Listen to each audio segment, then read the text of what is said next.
What is going on, you guys? So today I want to hop into another quick video review with you. This one is from the Diary of a CEO.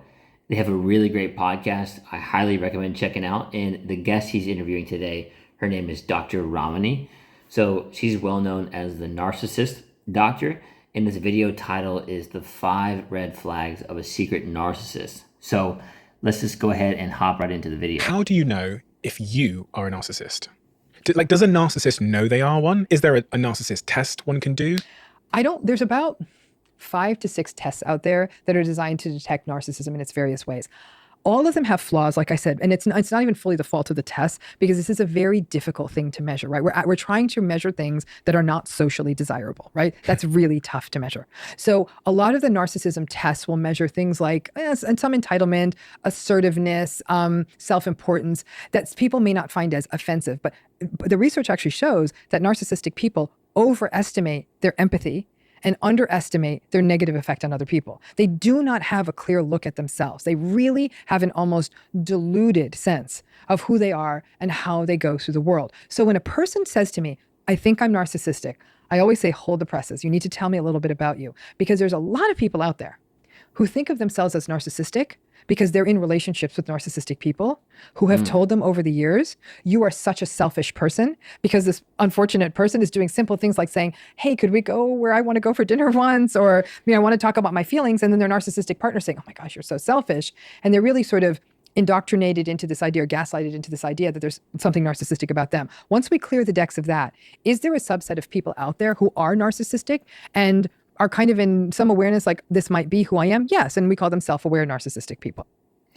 So the crazy part about what she was just saying is that basically sometimes the narcissist will gaslight or manipulate you in a way where they convince you, right? Like they might not say it outright, but they convince you to believe that you're the manipulative one or you're the narcissist, right? Which is absolutely like nuts, right? Because it's just like they sort of trick you or deceive you just naturally, like by being themselves, right? Like they sort of flip your mindset into thinking like you're questioning yourself, you're second guessing yourself, like, oh, like am I the bad person? Or like is it me? And that's just crazy to think about. They're out there. Some of them view narcissism as their superpower. They say like, don't take this away from me. This is why I've got the edge. This is why I closed the sale. This is why I'm the man. I had one client who was like, I'm the man. And I'm like, oh my gosh, you sound like a 6-year-old, but okay. Do women come to you and say, I am a narcissist? Yes, I've had that happen. It's not common. I can count on one hand the number of times it's happened. And did you agree with them? I did about an hour, yeah. How did they figure out they were a narcissist? What were they saying? They might have read my books, or more likely saw a YouTube video. They might have, sort of, again, seen my content. Someone might have said that to them, and then they looked it up on Google, and they're like, that is kind of me. But they did, in many ways, rationalize it, saying, this is why I always close the deal. This is who I am. Like, what was it? Don't hate the player, hate the game. They would try that kind of stuff with me. And I'd say, but your behavior is offensive. Like, this is not okay. What you're doing, you're doing on an ongoing basis to your spouse or partner is not okay. And so they would have that awareness, like almost like from a checklist. I don't care that much about people's feelings. And I guess I kind of think the rules don't apply to me. They'll have that awareness. It's pretty uncommon. Like I said, most narcissistic people veer into this idea of they overestimate their goodness and generosity, underestimate how negatively they're viewed by other people. So let's talk then about the impacts of narcissism on relationships in particular. What kind of people do narcissists attract in relationships? And what kind of people are attracted to narcissists? So it's such a good question. By the way, I think what's interesting about this is Dr. Ramani 100% knows what she's talking about, right? Like this is what she's dedicated her life to, studying. And on the flip side, it's worth mentioning, right? Like if you hop on like, TikTok or Instagram and you're going through a breakup or anything like that, you'll find loads and tons of content where people are like, oh, like just break up with them. They're a narcissist. They're toxic. They're this or that. And all of a sudden, all these people on social media are therapists, right? Like all of a sudden, they're all psychologists. And don't get me wrong, like I'm 100% for growing and learning and figuring this stuff out. Just be aware of the amount of people using that language, right? Because what this indicates sometimes is a lack of accountability, right? So sometimes like that'll be thrown around like, like that's why it didn't work out. Like they must have been a narcissist. They were so toxic, right? And like it usually results in a lack of looking inward, right? Like okay, there's two people in this relationship. What did I do wrong? And what are the chances that I'm mostly the one that was the cause of the demise of this relationship, right? Like being able to look inward, right? And that's not to say all that content is like that. It's just like those terms are thrown around so loosely. Oh, they're a narcissist. Oh, they're toxic. That like, I think sometimes what a few of them are saying is true. And then sometimes some people I think are just lacking the accountability, right? Because there's a common denominator in all of your relationships, and it's you. And you attract, you're a mirror reflection of what you attract, right? So like for a narcissist, like they always attract someone who's really like empathetic, right? Or like a people pleaser, like that kind of thing. Someone who's like more anxious. And so it's it's like a mirror reflection, like in reverse, right? So just think about that, right? Because sometimes it's like maybe there are some things that you could have done better in the relationship, right?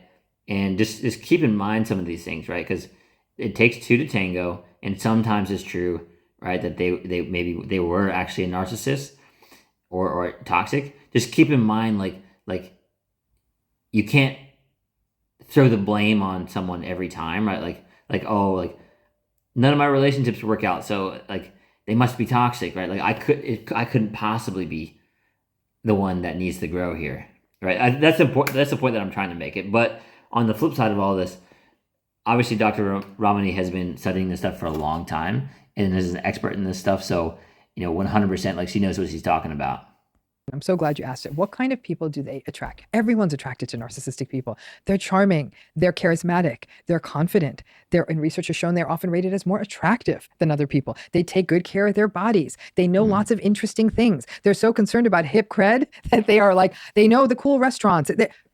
All of us have been indoctrinated to think that these are the people we're supposed to be dating, right? Who says no to charm, charisma, and attractiveness? Me, maybe, but just about nobody else would do that. So we're all attracted to them, right? And even with the vulnerable narcissistic folks, you'll say, really? Someone's going to be attracted to sullen and resentful? Well, that's not how they come off when you first meet them. Many times a vulnerable narcissistic person looks like a vulnerable child who needs to be rescued. So if you like rescuing people or puppies or any small vulnerable creature, that's going to seem actually very attractive to you. So we're all attracted to them.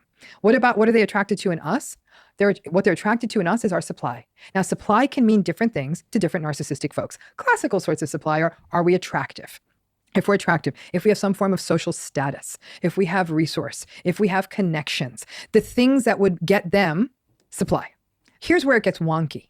Because the question, attractiveness is what attracts people. It's almost the wrong question. The more deep question is what gets people stuck in narcissistic relationships, because narcissistic relationships start strong. These are people who are running their fastest miles in the beginning of the marathon. Like they're just like, go. And these can often feel like a fairy tale. It's glamorous and it's exciting and the dates are really interesting and they're very attuned. They may be very attentive. They focus on you and they figure what's going to work for you. If they really want to keep you close, they want to get you and they want to get you quick, because then you're like a butterfly under glass. Then they've got you captured. Because after all this good stuff happens, you've bought in.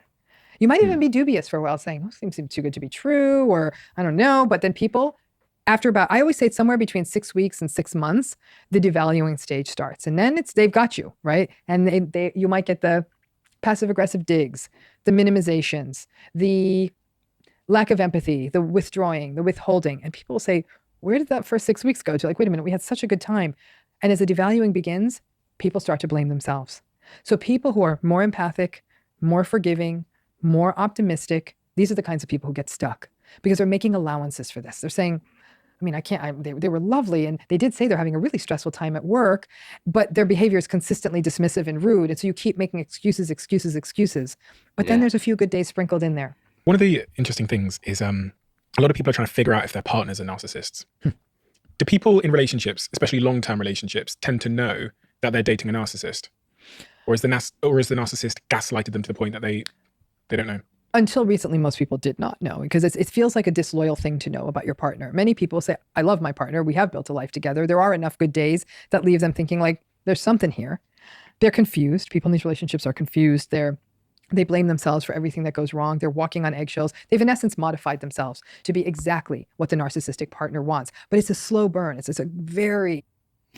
And by the way, right, like what I was saying earlier too, right, like if you feel like you're truly going through like some of these situations and you notice some of these strange behaviors, right, like them being dismissive towards you, right, or maybe putting you down, or just doing like sort of weird things, right, that make you feel like a little bit uneasy, right, it might be worth looking into, right, because with everything that I said, right, like I know people throw around those terms loosely, but Dr. Ramani knows what she's talking about. So if you do feel like you're in some sort of situation like that, it could be worth looking into the traits, the kind of signs to look out for, because I mean, there is a possibility that you might actually be dating one, and that would be a tough situation, especially if you've been together for a long time, right? Like, because you'll start to make condolences and start to let things go, or there's the term like a sunk cost fallacy. Basically, like the sunk cost is all the time. Like, let's say you've been dating them for a very long time, you're gonna be like, well, there's like what she's saying, right? Like condolences, like justifying their behavior, like, oh well, we spent all this time together, and there are some good things about them, this and this, right? But like if you notice some of these behaviors, like it might be potentially irredeemable, right? Because like, if it's putting you in these situations where you're not at peace by yourself and you're not at peace in the relationship, most people say if you spot a narcissist, run, right? So obviously it can be really difficult if you're already in a relationship with one. So what I would recommend, and what Dr. Ramani would probably recommend, is probably to figure out a way to navigate it so you can get through it to the best of your ability, or find a way to navigate to exit the relationship. Slow process of indoctrination. I always say these relationships are death by 1,000 cuts, because each of these things happen slowly over time. It's almost as though one day you wake up, you're like, who am I? What have I become? I'm literally like living in service to this other person. It's only in the last 10 years, I'd say, that there's so much more content and the internet is more robust with making this. And I'm sure people type it in. My partner has no empathy and is really entitled and yells at me a lot, bing, and the narcissism pops out at you. I think this really created the revolution of people saying, what is this? And even when I wrote, Should I Stay or Should I Go? That was 2015, I think it was. We were still in the beginning phases. There were just maybe about a dozen books out there taking this on. And so as more information gets out there, more people are clear that this is happening in their relationships. The hope is the earlier you identify it, the less indoctrinated, the less what we call trauma bonded you become. And then the easier it would be to make clear-headed decisions about how you want to proceed. You talk about the 3 R's that are the hallmarks of negative relationships in your books. What are the 3 R's? So the first is rumination, okay? That the rumination it's an obsessive thinking about the relationship. And it's usually in an attempt to either say, what did I do wrong? What happened? What is going on? It's a trying to fix it. So these are the 3 things that someone that's in a relationship with a narcissist will do. Yep. Okay. I mean, they do a lot more, but these are 3 common ones. So the rumination is a hallmark characteristic. And the funny, or not, the not funny part about that is she said something right before this that's key to this, right? Like narcissists really aren't empathetic, right? And so probably the person dating a narcissist is pretty empathetic. And what she's talking about, like you kind of like second guessing yourself and ruminating on things, right? Like really being empathic towards yourself and the relationship. Like, oh, like what did I do wrong here? Like you feel like you're sort of like walking on eggshells or something. Like you need to fix something. It was so good in the beginning, blah, blah, blah, right? Like this is important, right? Because it shows, right? Like that level of empathy, you've essentially done all these mental gymnastics where you've gotten to the point where you're like, oh man, like what am I doing wrong? Like what's going on here? You're ruminating, like she's saying, like spending all this mental energy on it. And it's causing you a lack of peace or stress. of a person in a narcissistic relationship. In essence, you're just trying to make sense of something that makes no sense. The next R is regret. And that regret links to bigger themes like grief. People having regret that this is the parent I have and I will never have a close, loving relationship with them. The regret that this is the marriage I created and my children will never get a healthy model of marriage. The regret that I've spent 20 years in this relationship and really all I have to show for it is a whole lot of nothing except that it's harmed me. So the regrets play out even big ways and even small ways. Like, why did I say that? Why didn't I say it that way? And then the last R is it's really euphoric recall, the R being for recall. By euphoric recall, I mean that people in narcissistic relationships have an uncanny ability to sort of cherry pick the good things that happen in the relationship to keep rationalizing it and just. And by the way, like she was just talking about, why did I do that? Why did I say that? Why did I do this way? Like a narcissistic person is very, very unlikely to do that, right? So it shows again your level of empathy and the level of consideration or care that you have. You're ruminating on these things, which is not something that a narcissist is likely to do. It to themselves. So they might be in a narcissistic relationship where the person has really treated them heinously for a month. But on one day of that month, the narcissistic person, when they went to the grocery store, for the first time, remembered to bring home 2 muffins so that you could have a muffin. And the person's like, they brought me home the best blueberry muffin. Wasn't that thoughtful? They brought me home a muffin. We had muffins together. So the euphoric recall is the over focus on those good experiences as a way, in essence, to create this sort of psychological buy-in so then you can maintain the status quo. For people in narcissistic relationships, it's not as though they're waking up saying, this is a hellscape, I want to get out. They're getting up saying, I'm so confused. I feel like I'm never enough. Nothing I do is ever enough. Nothing I say is ever, they're not listening to me. What is going on? Maybe I'm not being clear enough. Maybe there's something wrong with me. So that's the confusion element. So it's not like everyone's saying, I want to get out of this. There's a lot of history. There's a lot of experiences together. So people, again, and they're also confused because there's good things that happen and bad things that happen. And that's what creates, like I said, this thing called the trauma bonded relationship. So people might even be able to say like, there's something about this that isn't okay, and might even be able to articulate, these are the problems in the relationship, but the idea of leaving this relationship fills me with an absolute sense of panic. Would a narcissist play to that insecurity and that history? Well, the narcissistic... And that should be a good indicator for you too, like a good, well, or a bad sign, right? But a good sign that you know, maybe that they are potentially narcissistic or something, maybe a toxic at least, right?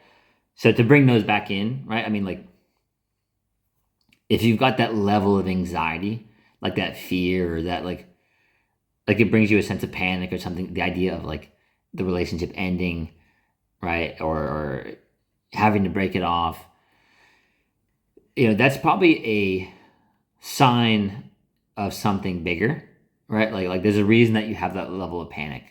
Why is that? What is it that you're worried about, right? Because again, like you're too much in your like rumination. And I'm not saying that this is necessarily a bad thing, right? Like being compassionate. Of course, those things are good, right? Compassion, you know, caring.